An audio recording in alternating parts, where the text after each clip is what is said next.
Hi, everyone. We're back to our show, and this is part two of our interview with Penzy. And I believe she's got a lot more to say about the topic, as me and her share the same interest of the topic. Mm-hmm. So I'll start with the first question, which is, what's the closest you've ever come to death? That's an interesting question. I suppose in a way we don't like really know like how close we really are to death. But what I feel from my personal experience was my closest to death was when I was around like 18 years old.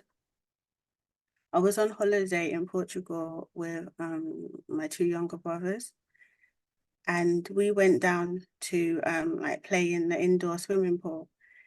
And now they were much younger than me, like there's like at least 7 years, maybe younger. So they were quite like young. And we weren't really supposed to be in there because there wasn't any lifeguards or anyone like that on duty. But it wasn't that we wasn't, I mean, anyone can go in when they want to, but we didn't have any parental supervision. But I was 18, so I took responsibility. And for some reason, I wasn't being so sensible as I am at other times. And so I decided to, there was like a rubber ring, and I decided to put the rubber ring around my legs. Now, I didn't think that when I did this, that what would happen is a rubber ring would rise to the top and then my head would be forced down into the water. So I quickly realized after it was on that I couldn't get it off, that I was being pushed down under the water. So my head was going under the water. So I was being turned upside down. And the force of it was quite strong. Like you wouldn't really realize that how strong the momentum is.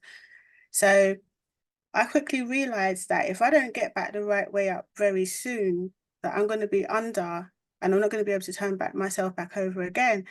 So I was like, said to my little brothers, I was like, could you help me? Like, do you know what I mean? And they were quite small. So I knew that like they had to help me fast, before my weight was too much for them to handle. Fortunately, like they took me seriously. Like they knew that they didn't take it as a joke. They knew that I was like seriously in distress. So one of my brothers, he managed to get me up, and so I got to the edge and they got it off. But I thought to myself that if they hadn't responded so quickly and if they hadn't taken me seriously, that could have been it. And I thought it was just something so silly that I was doing that I didn't need to do. And I don't really know why I did it. But thankfully it turned out okay. But it just made me realize that like, you can just take things for granted and just think that, something you're doing isn't serious, but it could lead to serious consequences. So I think that was it. Oh, so Mm, early, so young. yeah, yeah. Okay. Have you heard of any stories about near death experiences that have shaped your views on what happens when we die? Yeah. I went through a phase where I used to like research near death experiences a lot. And I looked at people's actual experiences, people who had either come very close to death where maybe their heart had stopped for a little while, or people who'd even died for a few minutes and then been brought back to life. And generally, it seemed that there's some people who had out of body experiences. So they sort of floated up to the ceiling. They could see themselves like lying on the table and like someone trying to resuscitate them. And that was quite interesting. But what was surprising was that some of the people who had near death experiences actually went through a pleasurable sensation. I know this doesn't happen with everyone, it really just depends how you die. But one story that stood out was a woman who she went out swimming, it's water again. She went out swimming and she got trapped like between maybe some rocks, like, and she was like held under the water and she was drowning. And she talked about the initial struggle and fighting and her lungs filling up with water. And but then she said she got to a point where she sort of submitted to the process, and like then she started to get these really like pleasurable feelings, and like I think sometimes there's a rush of endorphins that go through the body. So she started to get these pleasant feelings, and like she felt like a weightlessness that like uh she saw like maybe a little bit of sort of visions and things like that. She did get pulled from the water and they resuscitated her. But she said that after that, that she didn't fear death anymore because she could see that potentially that there can be like sort of a pleasurable feeling in dying. So that gave me a little bit of comfort to think that it's possible for some people to, as they're dying, I think if it's sort of a slow, sort of gradual process, that it's possible for them to have some positive experiences during the process of dying, which is something that I wouldn't have thought was possible before. It's really beautiful and quite reassuring that Yeah, yes, that it's not always this grim reality of just sinking into something uncontrollable and undeniably painful. It can, in fact, be very beautiful indeed. yeah. And it sounded sort of spiritual, Yeah. like what she went through was like a spiritual process. So yeah. Cool. How does the inevitability of death shape your understanding of life's purpose? Well, from my current perspective, I'm thinking that this could very probably be um my only conscious existence, and that maybe we just get this one shot at life. And so really it makes in some ways me think that we might as well treat each other well, since we've all been born into this, like none of us had any choice in coming into existence. So when I do deal with people, I try to have positive interactions. I try not to do anything that would negatively impact like somebody's experience. And also I try to always leave situations on a positive note, you know? 100% agree. That's what I Yeah, because I think like you never know like if you'll ever see that person again, or it could be their last day, you know? So mm, think. Do you fear dying alone? no. I think that we're born alone, and I think fundamentally we die alone. I think I would die alone in a sense that I think that even if there were people around me, that fundamentally is my own personal experience that only I'm going through at that time. So regardless of the people there or not, I still think that I'm gonna die alone, So I don't fear it. I just think that that's just something that I'm gonna have to go through one day. Do you engage in any personal rituals, practices, or thought exercises to contemplate or prepare for your own mortality? When I was little and I first was in contact with the death concept, I, in my ignorance, like I tried to practice being dead.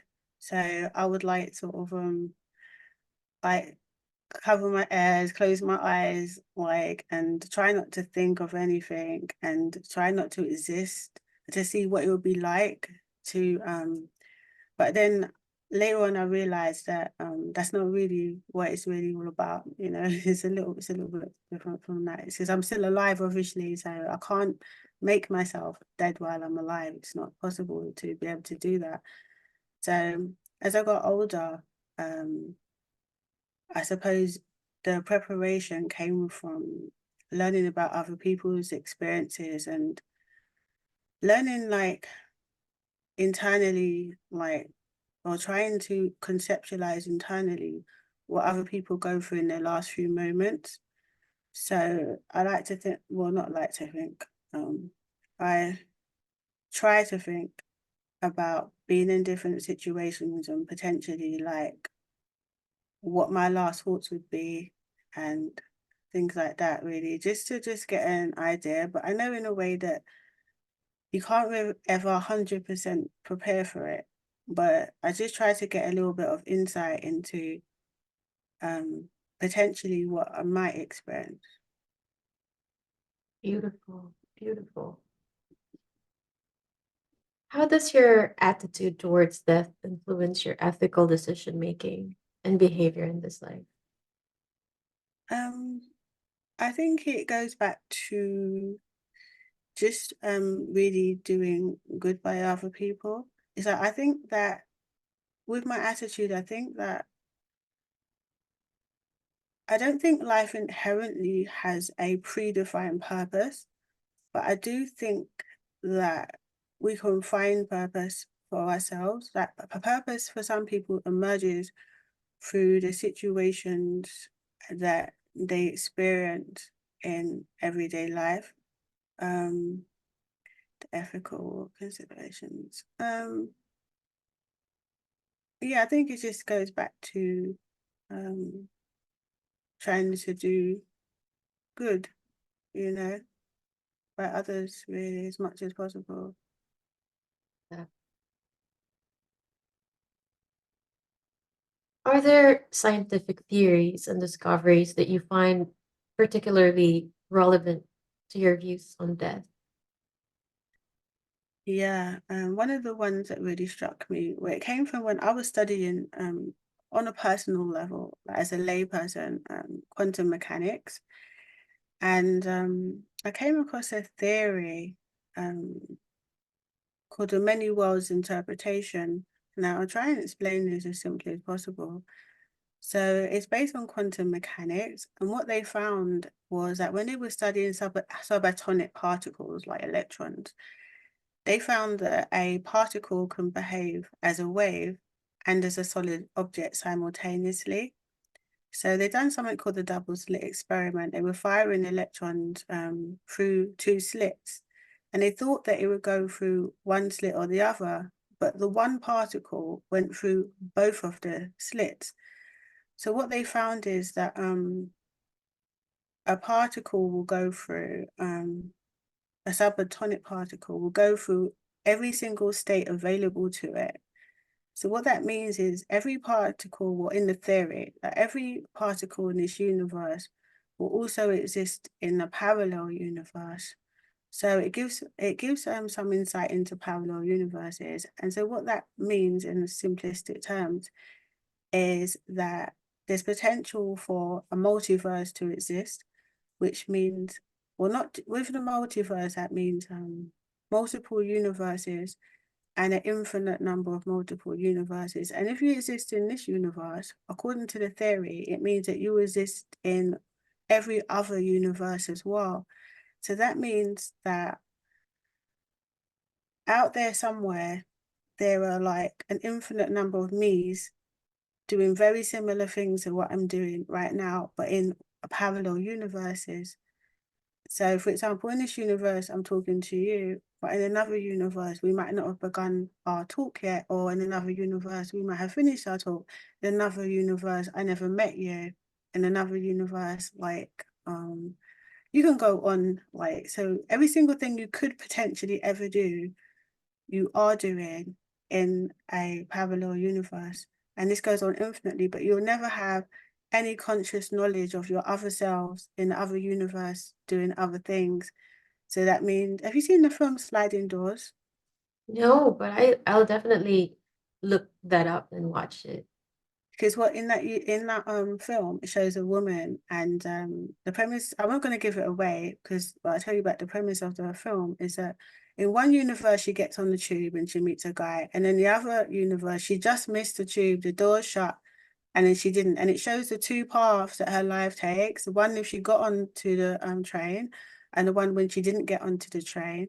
And so at that point, it's like so that every point of decision making we have, according to the theory, like one of us goes one way and the other goes the other way. So it's like in one universe I agreed to this interview, and in the other universe I didn't agree to the interview, and I'm in the universe where I did. So so that makes me think that, like, when I think about life in that way, I'm thinking that if I missed out anything in this lifetime, it's the potential that I might be doing it in another. Not that I will know about it, but at the same time, it's, I don't know, it just makes you think that I don't stress too much about what I do and I don't do, you know. It's just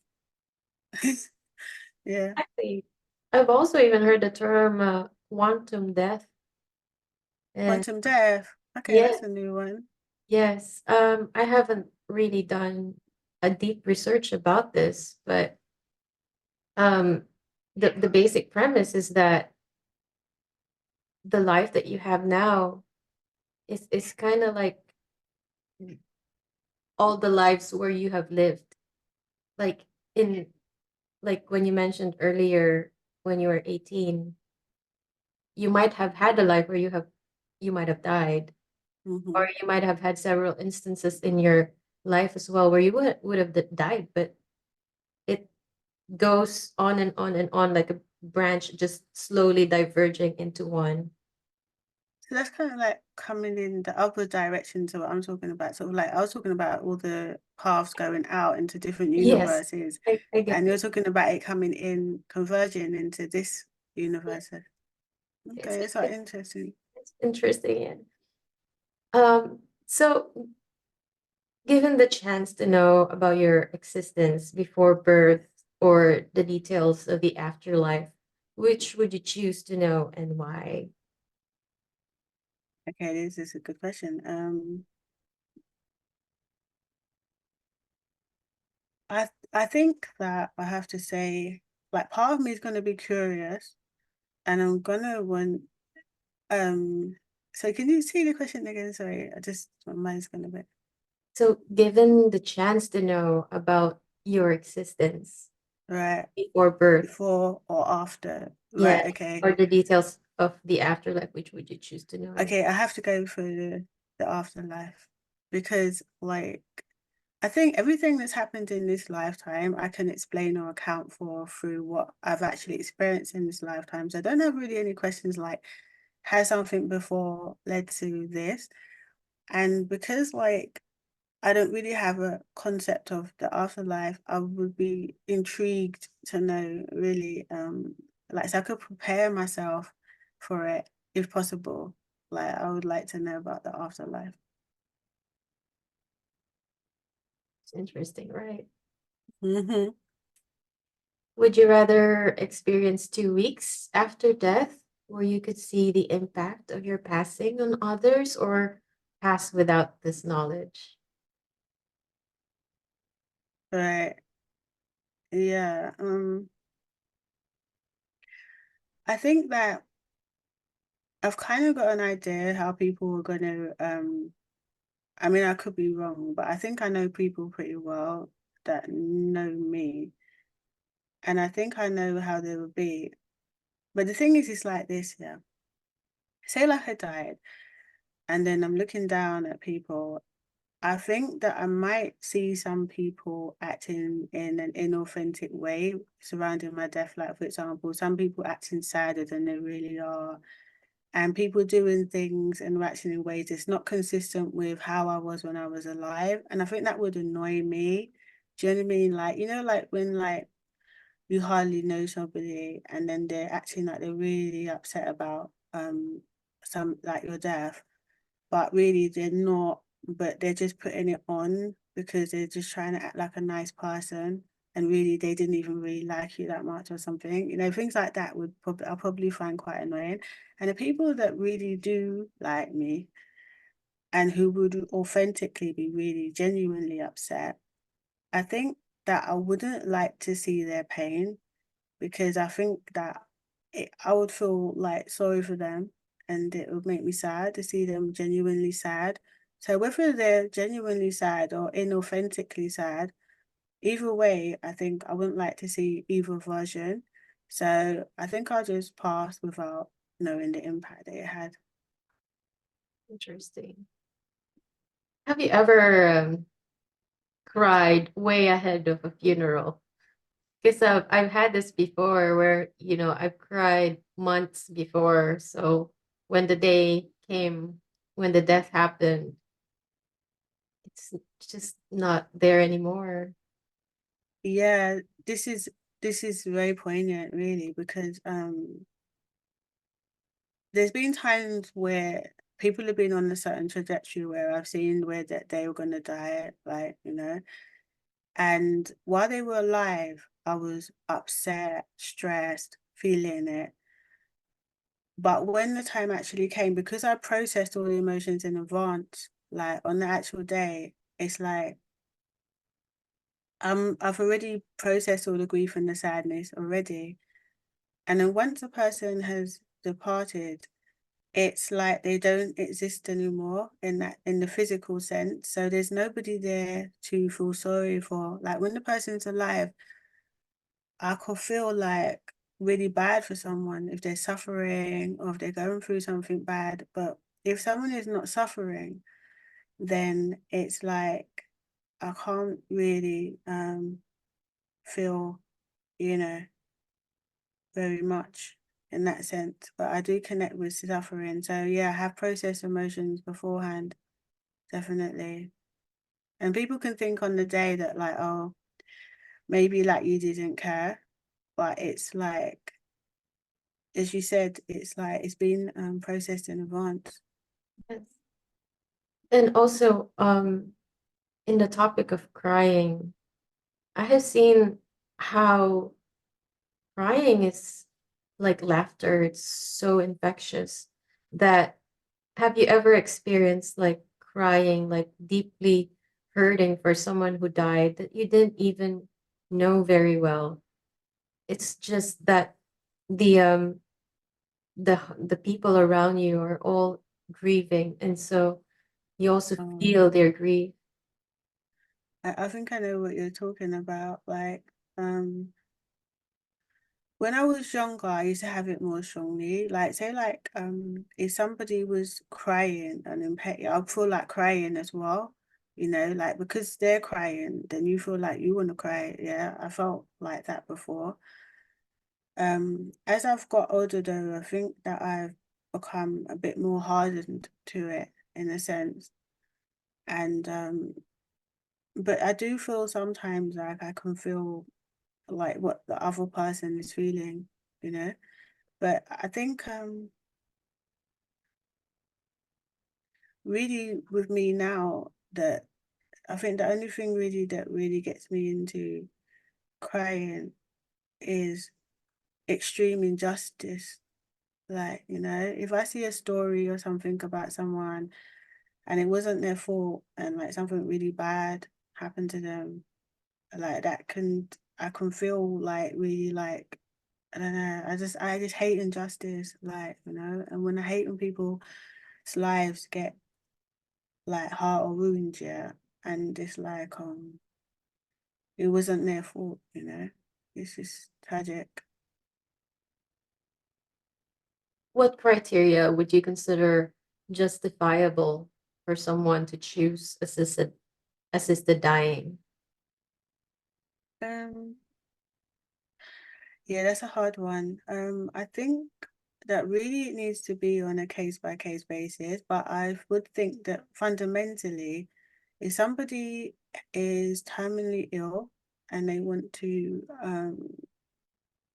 have assisted dying to prevent further suffering and deterioration, or if someone was living with a condition that was emotionally or physically unbearable, like in pain, I think that that would warrant if they wanted obviously to have assisted dying.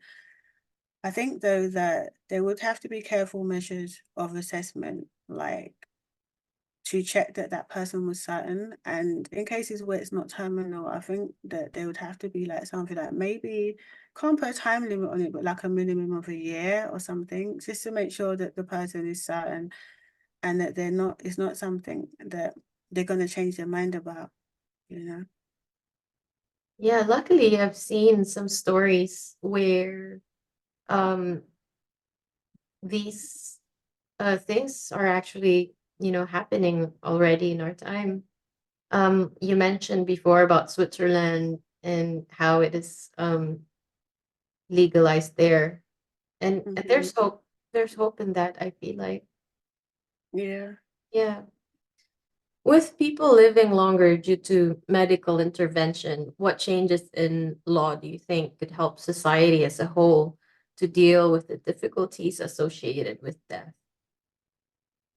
All right. I find this a difficult question, but I know someone who came up with a theory linked to this sort of thing, which is very controversial, which I had some difficulty getting my head around, and I still don't know really what to make of it entirely. And that was that he was saying that what the government should do is put a limit on how long everyone can live and to make the maximum age 81 so that people who get really old and they suffer, that could help to prevent the number of people going into later life with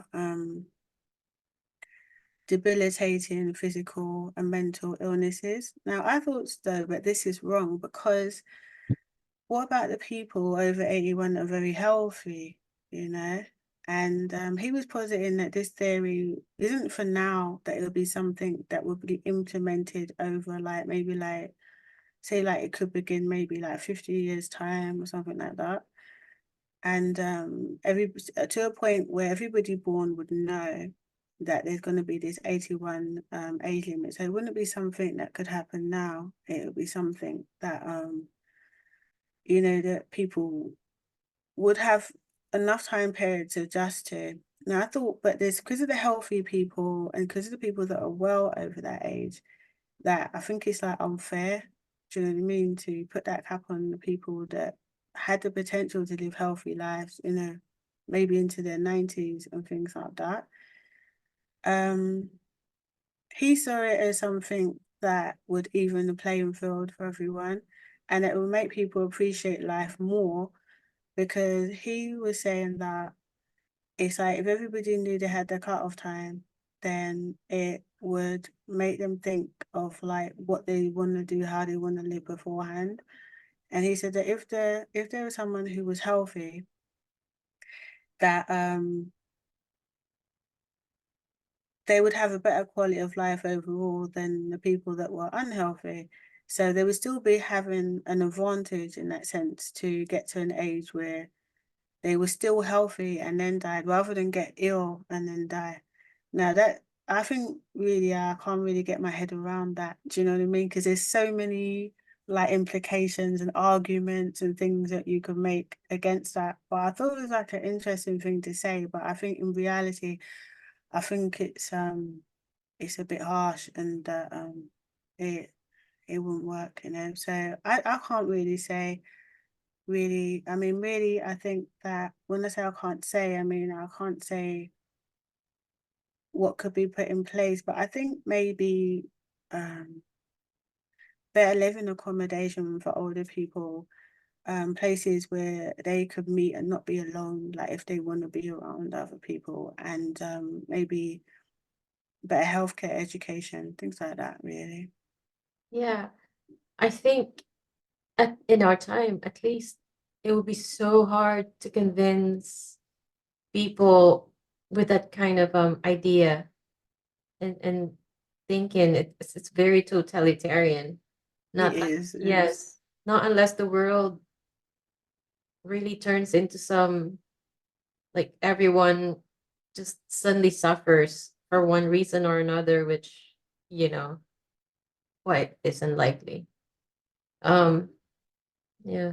Yeah, I think in reality, I think what the future holds is that as people live longer and as technology advance, I think that the theory about people becoming like cyborgs, Mm. like having like sort of like um mechanical parts added, like say your knee joints go and then you could have mechanical knees or mechanical hips or things like that. I think also there's a lot of progress in things like dementia research, and that there's ways of preventing some of the degenerative illnesses that people go through. So I think what will probably happen is that technology will probably patch us up, and maybe we'll be living to like 150 or something like that in the future, really. Have you seen the movie Brave New World? I've heard of it, but I've never actually watched it. Yeah, there's a book and there's a movie. I have seen the movie. I haven't read the book, but it's one of the things we can talk about after our meetings then, I guess, movie exchanges.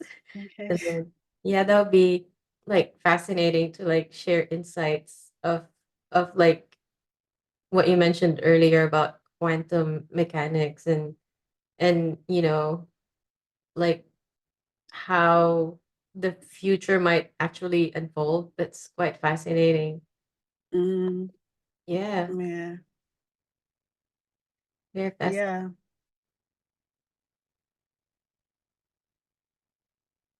Are there any like, since we only have like maybe 5 minutes more, do you have like any like thoughts that you want to bring into the ether? Let me think. Um, I don't really think of anything right now. Like, but at different points in time, though, there are like different things that come to me. I think that this subject is there's a lot to it, and I like the fact that you're comfortable talking about it because, like, it's not something I get to talk about with a lot of people because a lot of people find the topic quite uncomfortable. And I like that you can see like there's a beautiful side of it. And I just think that definitely is like the only thing any of us can really be certain about in this lifetime. And it's something that impacts everyone. And so to me, I find it an important topic because it's something that I think about every day, you know. Like every time I wake up, I'm like, this is another day I'm alive, you know. Like I've made it into another day, and I don't know if I'm gonna make it into the next day. I mean, you expect you probably will, but you just don't really know. So I think that I don't know. It's sort of an interesting subject. It's like, and my relationship death is just it's a strange one. Because like as I said before, sometimes I've actually really wanted to just leave her. But then I suppose there's always that sort of uncertainty about everything really. So yeah, it's an interesting topic. I feel like we will be talking more. Mm, Yeah, I feel this. Um, I feel like you have a lot more to say about the topic, and I feel mm-hmm. like we do have we we will have some exchanges offline that will probably inspire more conversations in the future.